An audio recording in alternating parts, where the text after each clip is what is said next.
Assalamualaikum warahmatullahi wabarakatuh. Perkenalkan, saya Aulia Isnaniah dengan NIM 2321508009.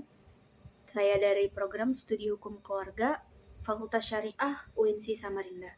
Video ini dibuat untuk memenuhi ujian tengah semester mata kuliah pengantar Fikih Munakahat dengan dosen pengampu Ustadz Ahmad Sofyan SHI MH. Di sini saya akan mempresentasikan sebagian bab dari kitab Fikih Islam wa Adilatuhu karangan dari Profesor Dr. Wahbah Az-Zuhaili. Yang pertama itu ada hal yang harus dilakukan jika menggauli perempuan yang sedang haid.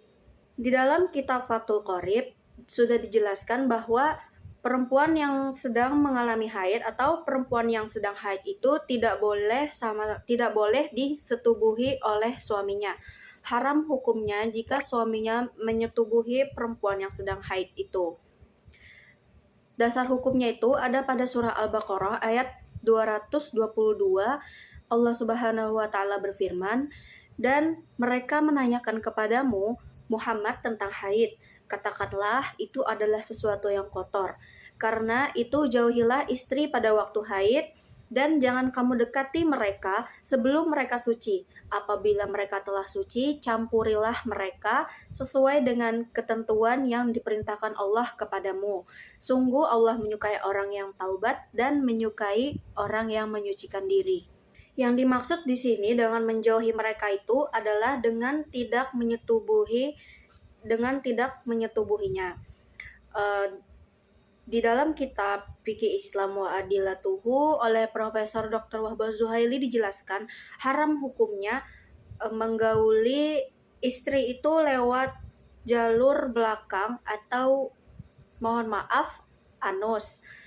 Baik ketika istri itu sedang haid maupun tidak haid, itu tetap haram hukumnya. Tidak boleh suami menyetubuhi seorang istri itu melalui jalur yang belakang. Dijelaskan juga bahwa disunahkan bagi suami yang sudah terlanjur menggauli istrinya, baik ketika dia sedang haid ataupun tidak, apabila dia menggaulinya itu pada saat darah mengalir atau pada saat awal-awal haid, maka ia disunahkan untuk bersedekah sebanyak 1 dinar. Dan apabila dia menggaulinya itu pada saat darah sudah tidak mengalir atau pada saat ia di akhir-akhir haidnya, maka disunahkan juga ia untuk bersedekah sebanyak 1 dinar. Lalu dijelaskan juga bahwa suami itu halal untuk memegang ataupun melihat dari telapak kaki, dari kepala hingga telapak kaki ketika ia masih hidup. Karena jika menggaulinya saja diperbolehkan, maka untuk memegang dan melihat pun pasti diperbolehkan dan halal untuk dilakukan. Adapun setelah dia meninggal dunia, menurut ulama Hanafiyah, suami itu tidak boleh memegang dan melihatnya. Akan tetapi menurut jumhur ulama, sebagian itu masih tetap diperbolehkan. Selanjutnya ada hak mengekang dan mengikat, yaitu melarang istri yang keluar rumah tanpa seizin suaminya, sebagaimana firman Allah yang artinya, "Tempatkanlah mereka, para istri, tempat kamu bertempat tinggal menurut kemampuanmu." Surah At-Talaq ayat 6. Dalam ayat ini Allah menjelaskan bahwa menjadi kewajiban bagi seorang suami untuk memberikan tempat tinggal yang layak bagi istrinya sesuai dengan kemampuannya. Maka perintah menempatkan itulah yang menjadi larangan bagi istrinya untuk keluar rumah tanpa seizin dari suaminya. Selanjutnya ada kewajiban suami untuk membayar mahar kepada istri. Menurut kompilasi hukum Islam, mahar itu adalah pemberian dari calon suami kepada calon istri atau dari mempelai pria kepada mempelai wanita, baik itu berupa barang, uang, atau jasa yang tidak bertentangan dengan hukum Islam. Di dalam kitab dijelaskan bahwa mahar adalah pengganti dari hak untuk menikmati istri. Artinya saat dilangsungkan akad, maka mahar setelah itu harus diberikan kepada istri. Apabila saat setelah akad itu istri belum menerima maharnya, maka saat suami ingin melakukannya, sang istri pun boleh untuk menolak ajakan tersebut. Lalu selanjutnya itu wajib memberikan nafkah dengan ketiga macamnya. Yang dimaksud dengan ketiga macamnya itu adalah yang pertama sandang. Sandang itu adalah makanan. Lalu yang kedua ada pangan. Pangan itu adalah pakaian. Dan yang ketiga itu ada papan. Papan ini adalah tempat tinggal. Adapun dasar hukum yang menjadi dalil kewajiban bagi seorang suami untuk memberikan nafkah kepada istrinya terdapat dalam surah Al-Baqarah ayat 233. Allah Subhanahu wa taala berfirman, "Dan kewajiban ayah memberi makan dan pakaian kepada para ibu dengan cara yang ma'ruf." Maka perintah untuk memberikan tempat tinggal kepada istri juga termasuk nafkah kepada istri. Lalu yang selanjutnya ada tetapnya mahram karena sebab musyawarah. Musyawarah ini adalah hubungan kekeluargaan yang terjadi karena adanya pernikahan. Dalam kitab dijelaskan bahwa kemahraman istri atas keluarga asal dan furu suami, juga kemahraman keluarga asal dan furu istri atas suami. Yang dimaksud dengan furu di sini adalah anak laki-laki, anak perempuan, cucu laki-laki, cucu perempuan, cicit, dan seterusnya. Dan yang dimaksud dengan usul itu adalah kakek, bapak dari kakek, ibu, nenek, dan ibu dari nenek, dan seterusnya. Tetapnya nasab anak kepada suami. Tersambungnya nasab anak itu hanya jika ada terjadi hubungan pernikahan. Karena sabda Nabi SAW, anak dinisbatkan kepada orang yang menggauli istri dan bagi perempuan yang berzina hendaknya ditinggalkan. Maka nasab seorang anak itu jatuh kepada bapaknya atau ayahnya jika ada hubungan pernikahan.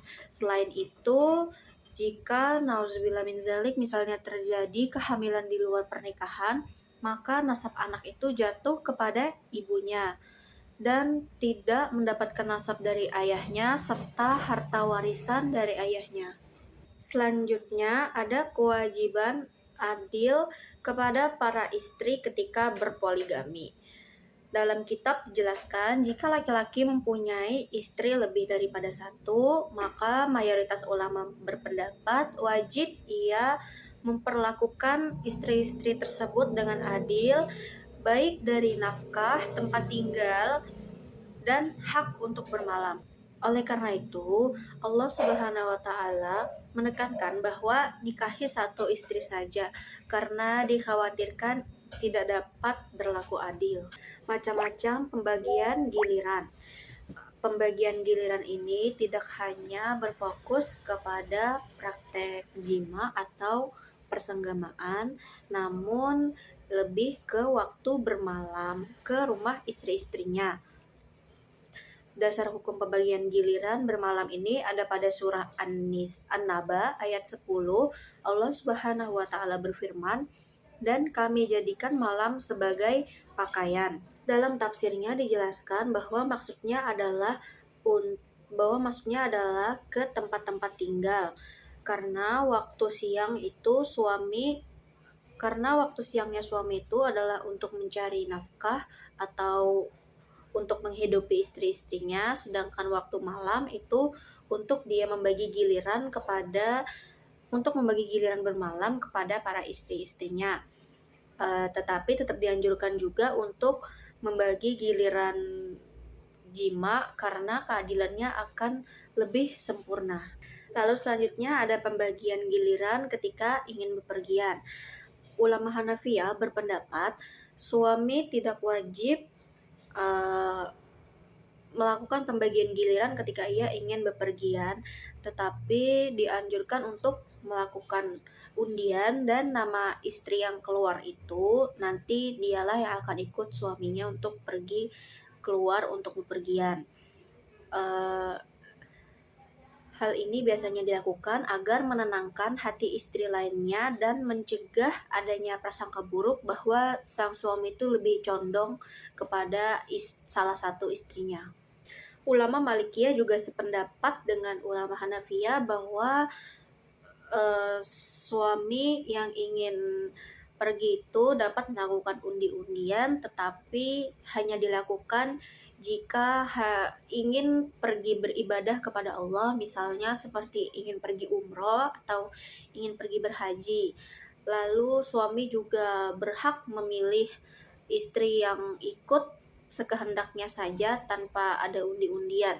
Biasanya undian itu hanya dilakukan jika ingin bepergian untuk beribadah kepada Allah. Sedangkan ulama Hanabilah dan ulama Syafi'iyah berpendapat bahwa tidak boleh seorang suami jika ingin bepergian tidak melakukan undian. Jadi nama siapa istri yang keluar, maka istri tersebutlah yang akan ikut suaminya untuk bepergian keluar rumah. Selanjutnya ada pemberian hak seorang istri kepada istri yang lainnya. Ulama fikih sepakat bahwa bagi istri yang ingin memberikan seluruh atau sebagian nafkah yang diberikan suaminya kepadanya kepada istri yang lainnya, maka diperbolehkan saja asalkan istri tersebut ridho atau rela. Karena itu hak yang diberikan kepada istri, maka ia dibolehkan untuk mengambil atau meninggalkannya. Lalu ada hak seorang gadis atau janda, baik yang baru atau yang lama. Mau dia janda atau dia masih seorang gadis, suami tetap wajib untuk memberikan nafkah yang sama kepada keduanya tanpa membeda-bedakannya. Lalu ada kewajiban istri taat kepada suami jika diajak ke ranjang. Dalam surah Al-Baqarah ayat 228, Allah Subhanahu wa taala berfirman, "Dan para wanita mempunyai hak yang imbang dengan kewajibannya menurut cara yang ma'ruf." Ada yang mengartikan bahwa hak istri adalah untuk menerima mahar dan nafkah, dan kewajibannya itu adalah untuk taat kepada suaminya. Dan juga dia diharuskan untuk menutup aib-aib suaminya.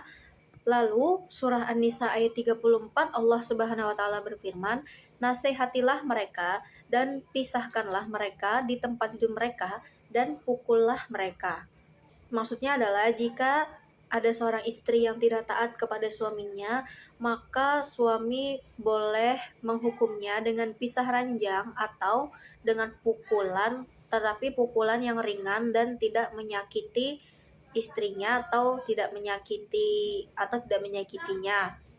Seperti misalnya pukulan dengan sebatang siwak atau cubitan yang ringan dan tidak menyakitkan. Selanjutnya ada batasan hukuman suami jika ada perilaku istri yang tidak mentaatinya. Perilaku istri yang tidak taat kepada suami itu contohnya seperti nusyus, yaitu meninggalkan kewajiban suami istri. Lalu ada istri yang keluar rumah tanpa seizin suaminya dan meninggalkan haknya kepada Allah, misalnya seperti meninggalkan sholat dan lain-lainnya. Hukumannya itu dimulai dengan berurutan sebagai berikut. Yang pertama itu adalah menegur dan menasehatinya terlebih dahulu dengan lembut dan kasih sayang. Diingatkan dengan lembut dan kasih sayang, juga diingatkan kepada kesalahan yang telah ia buat. Lalu selanjutnya itu menegur dengan pisah ranjang atau tidak melakukan hubungan suami istri. Selanjutnya itu dengan pukulan yang ringan yang tidak menyakiti istri dan membuatnya malu, seperti misalnya memukulnya hanya dengan menggunakan batang siwak atau mencubit ringan tidak yang membuat sakit. Selanjutnya itu ada berinteraksi dengan baik, menjaga dari bahaya, memenuhi hak-hak dan menjalin hubungan baik. Dalam surah An-Nisa ayat 19 Allah Subhanahu wa taala berfirman, "Dan bergaullah dengan mereka secara patut." Maksudnya adalah suami maupun istri dianjurkan untuk berbicara atau berinteraksi dengan lemah lembut dan kasih sayang, lembut dalam berucap dan berkata-kata, baik berkata-kata yang baik dan menyejukkan hati keduanya.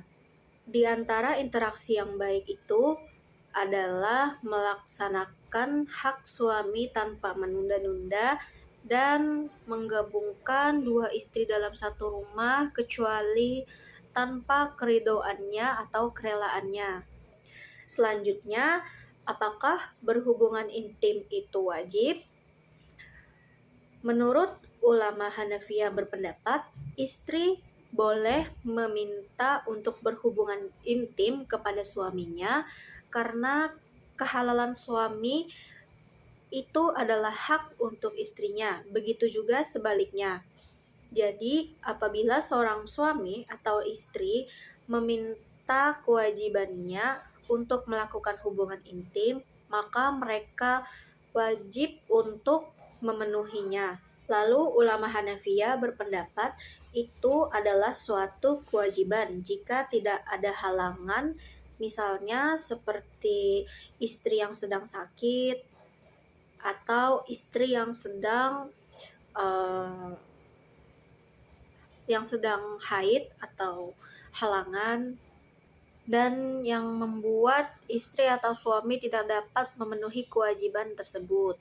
Lalu, ulama Syafi'iyah berpendapat bahwa seorang suami itu tidak wajib melakukan hubungan intim karena kecuali satu kali saja atau ketika ia mau, karena itu adalah haknya.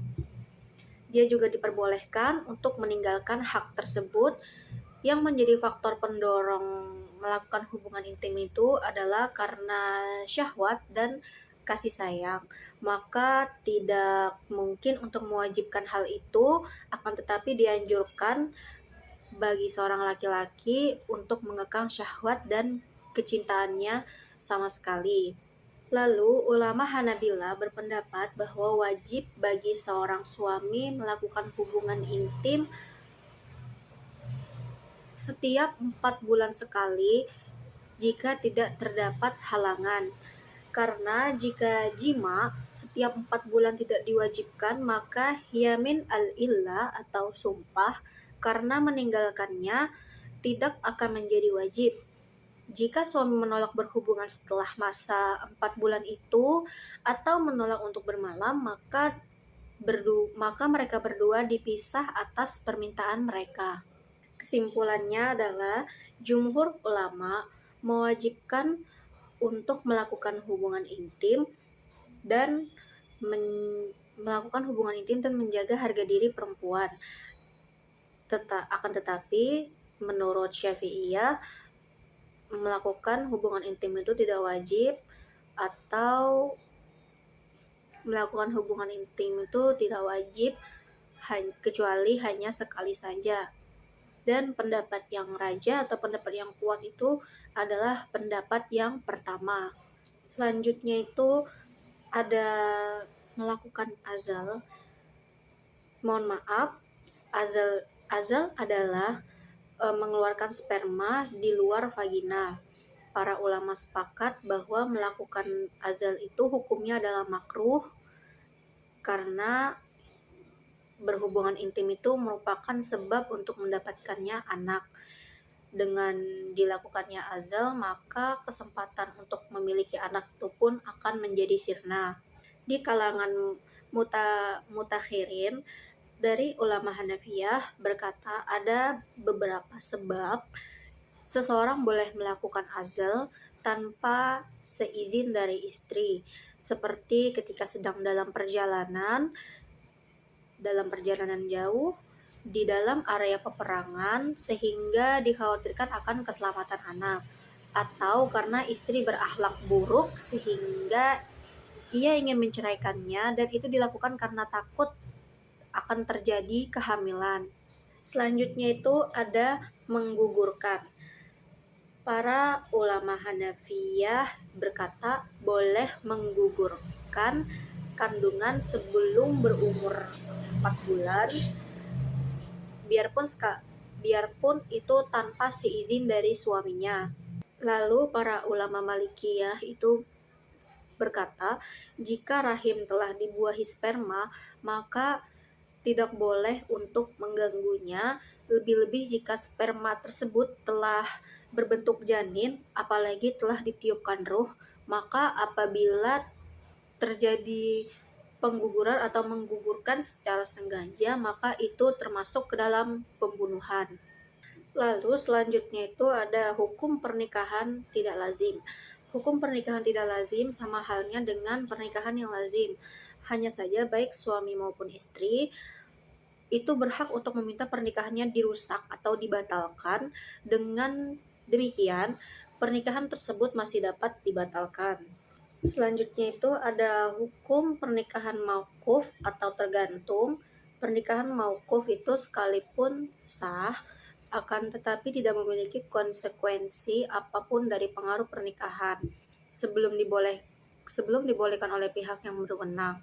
Dalam kondisi ini masih tidak diperbolehkan untuk menggauli istri, tidak wajib memberi nafkah, tidak wajib taat, dan tidak ada hak saling mewarisi dengan meninggalnya salah satu dari suami atau istri. Jika akad pernikahan mauquf ini telah diperbolehkan, maka itu sudah terlaksana. Dengan demikian, berlakulah hukum-hukum pernikahan yang lazim demi mengamalkan sebuah kaidah fikih yang mengatakan bahwa pemberian izin yang menyusul seperti pemberian hak wakil yang lampau. Contohnya seperti nikah orang fuduli, yaitu seseorang yang melakukan akad untuk orang lain tanpa memiliki sifat perwalian yang sempurna terhadap orang tersebut, juga tidak memiliki hak wakilnya. Contoh lain itu ada pernikahan seorang anak laki-laki dengan anak perempuan yang sudah tamyiz tanpa izin dari walinya. Nabi Muhammad berkata, pernikahan perempuan berakal atau yang dilakukan oleh dirinya sendiri atau oleh orang yang mewakilinya tanpa izin dari wali menjadikan pernikahannya pernikahan mauquf.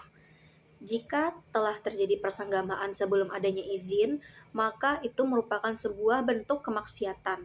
Akan tetapi dalam kondisi ini menurut ulama Hanafiyah pengaruh pernikahan yang rusak berikut ini berlaku, tidak diberlakukan hukum had dan nasab.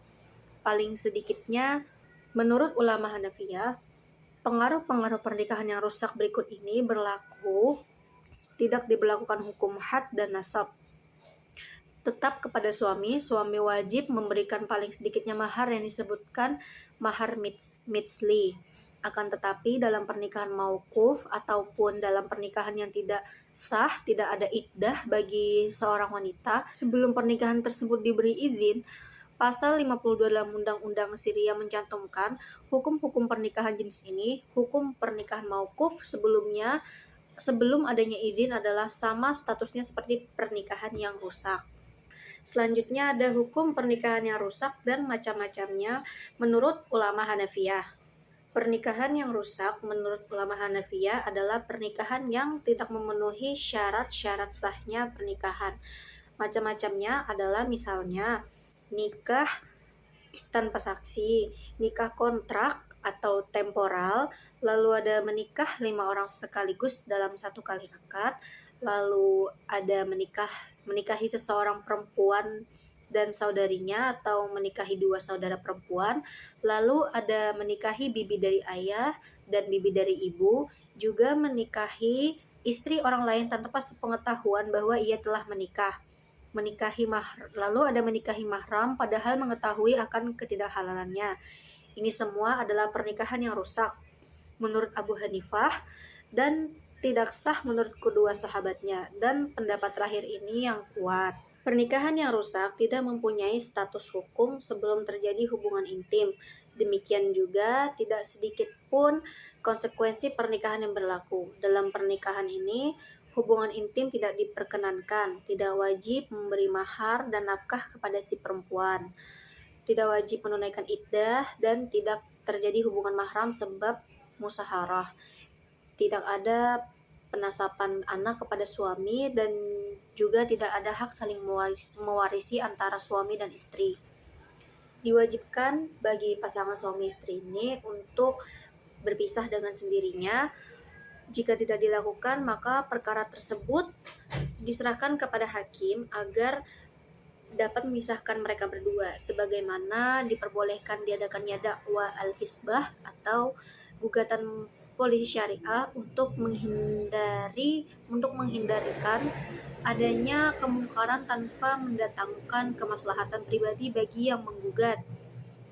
Fasaq dari salah satu pihak dapat ditetapkan walaupun tanpa dihadiri kedua belah pihak, baik telah melakukan hubungan suami istri maupun belum. Dalam pendapat yang terkuat, demi menghindari terjadinya maksiat, namun hal ini tidak menghalangi kewajiban pemisahan keduanya dari pihak hakim. Jika telah terjadi hubungan suami istri, maka itu merupakan suatu kemaksiatan dan keduanya wajib dipisahkan. Sekalipun demikian, keduanya tidak dikenakan hukum had perzinaan. Dalam hal ini, seorang hakim hanya memberikan takzir atau hukuman dera yang dapat dianggap sebagai peringatan kepada keduanya karena di dalam pernikahannya terdapat syubhat atau ketidakjelasan akad, dan hukumnya had ini terhalang oleh syubhat tersebut. Akan tetapi menurut kedua ulama, sahabat Imam Abu Hanifah, hukum had wajib dikenakan ketika terjadi hubungan intim dengan mahram, dan pendapat ini adalah yang kuat karena menikahi mahram yang diharamkan selamanya tidak mungkin terjadi syubhat. Akan tetapi hubungan mahram yang diharamkan selamanya seperti mahram sebab musyawarah sebagai saudari dan bibi seperti pernikahan tanpa saksi, maka dalam akadnya terdapat syubhat. Namun seandainya dia menggaulinya setelah dipisahkan, maka ia wajib dikenakan had zina sekalipun masih terdapat syubhat. Walaupun status bersenggama dalam pernikahan yang rusak atau cacat itu merupakan sebuah maksiat, namun menurut ulama Hanafiyah dengan hubungan intim bukan dengan lainnya seperti khalwah atau yang menyebabkan berlakunya hukum-hukum berikut ini. Yang pertama itu ada wajib membayar mahar. Wajib membayar mahar paling sedikitnya dari mahar misli dan mahar musamma. Walaupun telah terjadi jima berulang-ulang, menurut mayoritas ulama Hanafiyah selain zufir, jika mahar tidak disebutkan dalam akad, maka wajib mahar misli, berapapun jumlahnya karena kecacatan penyebutan. Kewajiban mahar dalam pernikahan yang rusak, walaupun pada dasar hukumnya tidak wajib karena ia bukanlah pernikahan yang sebenarnya, ia diwajibkan karena telah terjadi hubungan intim. Dalam kaidah fikih disebutkan, setiap jima dalam lingkungan Islam tidak terlepas dari pembatalan hukuman had apapun atau pembatalan mahar apapun. Dikarenakan had telah ditiadakan sebab ketidakjelasan akad, maka yang jadi wajib adalah maharnya. Yang kedua, ada tetapnya nasab anak dari si lelaki atau suami jika memang ada. Itu sebagai langkah kehati-hatian untuk merawat anak dan tidak menelantarkannya. Lalu yang ketiga itu ada wajib iddah atas perempuan tersebut mulai dari waktu pemisahan antara keduanya menurut mayoritas ulama Hanafiyah, dan ini merupakan pendapat yang kuat di dalam mazhab karena setelah terjadi persenggamaan, pernikahan yang rusak telah terlaksana dalam kaitannya dengan hak hubungan suami istri. Hak hubungan suami istri akan terus ada sebelum diadakan pemisahan antara keduanya. Oleh sebab itu, si perempuan wajib menunaikan iddah setelah terjadi persenggamaan, bukan sekedar berduaan. Iddah yang ditunaikan tersebut disebabkan talak, bukan kematian, yang dimulai semenjak pemisahan antara keduanya atau semenjak sang suami meninggalkan istri sekalipun si istri tidak mengetahui hal itu menurut pendapat yang paling benar. Yang keempat, ada tetapnya hubungan mahram sebagai musyawarah. Diharamkan bagi seorang laki-laki menikah dengan keluarga asal istri dan furu'nya, demikian hal juga dengan perempuan. Ia diharamkan untuk dinikahi oleh asal suami dan furu'nya. Pernikahan yang rusak tidak menyebabkan berlakunya hukum-hukum yang lain. Oleh sebab itu, tidak ada kewajiban memberi nafkah kepada istri dan taat kepada suami. Juga tidak ada hak saling mewarisi antara keduanya.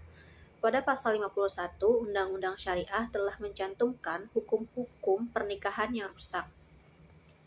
Pernikahan yang rusak, yang pertama, pernikahan yang rusak belum terjadi hubungan suami istri dihukumi batil atau tidak sah. Yang kedua, terjadinya hubungan suami istri dalam pernikahan yang rusak ini menyebabkan beberapa ketetapan berikut ini. Ada mahar dalam batasan minimum dari mahar misli atau yang sepadan dan mahar musamma atau yang disebutkan. Lalu ada garis keturunan anak dengan ketetapan-ketetapan yang jelas dalam pasal 133 dalam UU ini. Lalu tetapnya hubungan mahram sebab musyawarah. Lalu ada iddah perpisahan dalam dua keadaan, yaitu talak atau suami meninggal dunia, nafkah selama iddah tanpa ada saling mewarisi antara suami dan istri. Lalu yang ketiga tadi, seorang istri berhak mendapatkan nafkah selama ia tidak mengetahui kecacatan nikahnya. Lalu selanjutnya ada hukum pernikahan yang batal dan macam-macamnya. Yang pertama ada hukum pernikahan yang tidak sah menurut ulama Hanafiyah. Pernikahan yang tidak sah adalah sebagaimana telah disebutkan sebelumnya, adalah pernikahan yang cacat di dalam rukun atau salah satu syarat pelaksanaannya. Seperti pernikahan anak kecil yang belum mumayyiz, pernikahan dengan ungkapan yang menunjukkan ke masa yang akan datang, serta pernikahan dengan mahram, seperti saudara perempuannya dan bibinya. Menurut pendapat yang kuat, demikian juga pernikahan seorang perempuan yang sudah menikah dengan seorang lelaki lain dengan syarat telah diketahui bahwa perempuan tersebut telah menikah. Pernikahan seseorang perempuan muslimah dengan laki-laki non-muslim, dan pernikahan seorang muslim dengan perempuan selain ahli kitab, seperti majusi atau ateis dan lain sebagainya. Hukum pernikahan yang batil atau tidak sah adalah bahwa pernikahan ini tidak mengakibatkan konsekuensi apapun dari pengaruh-pengaruh pernikahan yang sah. Oleh karenanya, si lelaki tidak dihalalkan menggauli si perempuan serta tidak wajib membayar mahar, memberi nafkah, dan ketaatan dari si perempuan. Demikian juga mereka berdua tidak dapat saling mewarisi ataupun berhubungan musyawarah atau besanan. Juga diwajibkan tidak terjadi hubungan intim di antara mereka keduanya. Jika hal ini terjadi, hakim berhak memisahkan keduanya secara paksa dan tidak ada masa iddah setelah berpisahnya, seperti hanya pernikahannya yang mauquf atau ditunda sebelum dapat persetujuan. Lalu ada Undang-Undang Syariah pada pasal 2 ayat 48 mencantumkan sebagai berikut: pernikahan seorang perempuan muslimah dengan non-muslim adalah batil atau tidak sah. Kemudian dalam pasal 50 menetapkan tentang hukum-hukum pernikahan yang batil atau tidak sah, bahwa pernikahan yang batil tidak menghasilkan apapun dari pengaruh-pengaruh pernikahan yang sah, walaupun telah terjadi hubungan intim. Baik, itu tadi presentasi yang saya buat. Jika terdapat kesalahan dalam perkataan, tingkah laku maupun ucapan, saya memohon maaf. Wabillahi taufiq wal hidayah. Wassalamualaikum warahmatullahi wabarakatuh. Terima kasih.